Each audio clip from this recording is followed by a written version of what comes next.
students have like, oh, I want to dance like this person. Show me how. We're like, But like on what Mackenzie was saying, how like I know you guys have gone through some trouble with like, is that West Coast swing, and people like thinking and like almost like knocking you down. I don't know who these people are, but I've heard through the world of the West Coast swing gods, whoever they are.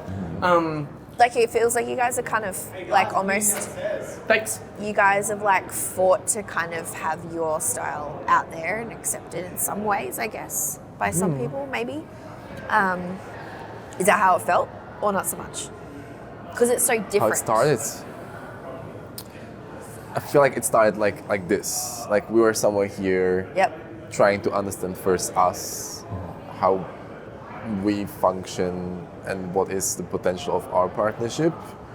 That felt like here, and then the swing world was here for a while, and we're like, we're doing side. this, doing that, and we kind of don't understand each other.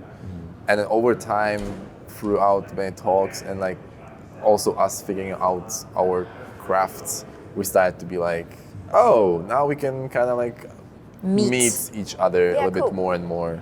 Yeah, cool. I think it was also thanks to the great support of like what I would call our mentors, because it's like the one that helped us through our journey. In a very specific and crucial moment. Yeah, very crucial moment. Do you mind me asking who they are? Yeah, like for instance, I mean, like Maxence has been a big part of like our support journey. But for instance, there's a couple of times we thought about quitting. Because of that criticism. Yeah. That's what I mean. Like that's like for me that would be a block. That path where you're like, I don't know, like do I keep going or not? We never wanted to quit dance. Yeah. So like we would have continued to do our craft and create, because I think for us, what was not the option is to give up on who we are. So we wanted to really stick to what talks to us and like our own pleasure in the dance and in the creation. And we were having a lot of frustration understanding why people tend to put limit to others when they don't understand it, or you know, when they don't want to join that part. Because I'm like, you can keep your dancing, and I'm very fine with you dancing the way you dance, but don't really tell me how I should dance. And I felt like it was starting to be pressurable, because people starting to see that we had, let's say, more and more leverage. Because of social media, maybe. Yeah, right. And they didn't want that leverage to affect too much than how people would like to dance in the scene. Yeah. Like maybe to maintain integrity of the roots. Sorry, keep going. And in my mind, I'm like, we do what we do.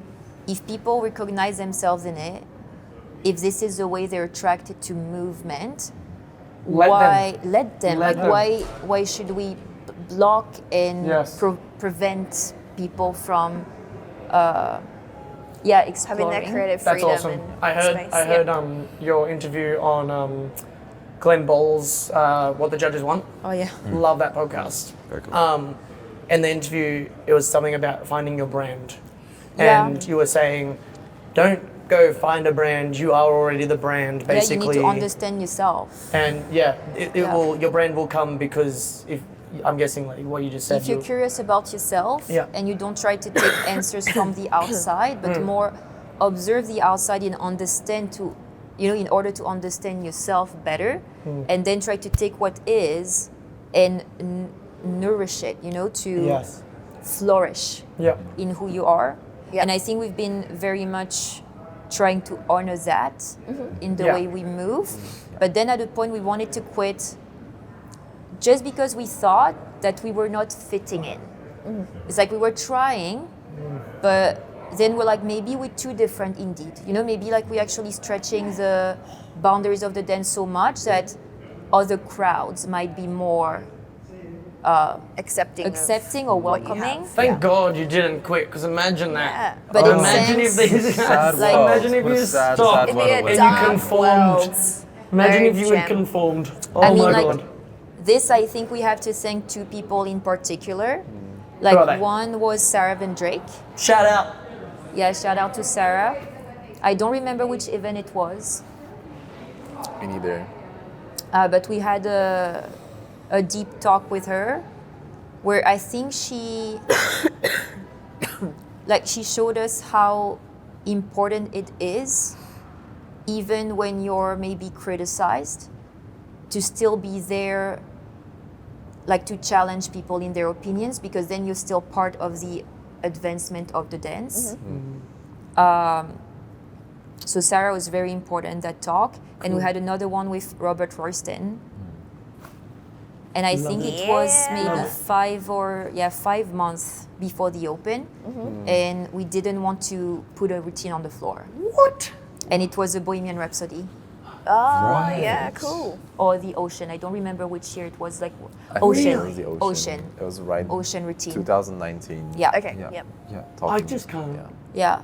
Like, that's not even a thought that would have even crossed my mind. I thought you've always been, this is who we are, like, because I see you guys now and, like, you guys are owning who you are.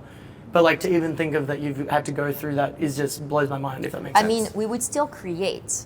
Yeah. We would just, like, not sure if we needed to present it on the US Open floor, because we just felt like what we do does not necessarily answer the expectation of the competition. Crazy. And we don't want to change the rules or the expectation of the competition. So we're like, maybe it's just not the floor. That was the year On as which well you that they presented. brought in like swing content That was the rules and with worst the year we could have timer done and a everything. I routine. remember I think so. we were there. It was Testing horrible. stuff, Yeah. One-footed spins weren't even allowed. Yeah. That was not It was West Coast allowed, swing but it content. wasn't swing content. It wasn't. It wasn't Yeah. swing Yeah, content. That and was I'm pretty sure rough. every routine had one-footed spins in it. Maybe not every routine. It's I won't true, say yeah. every routine, but Yeah. So Royston basically convinced you guys to push through and Yeah, I do remember you. that metaphor that he said that was beautiful.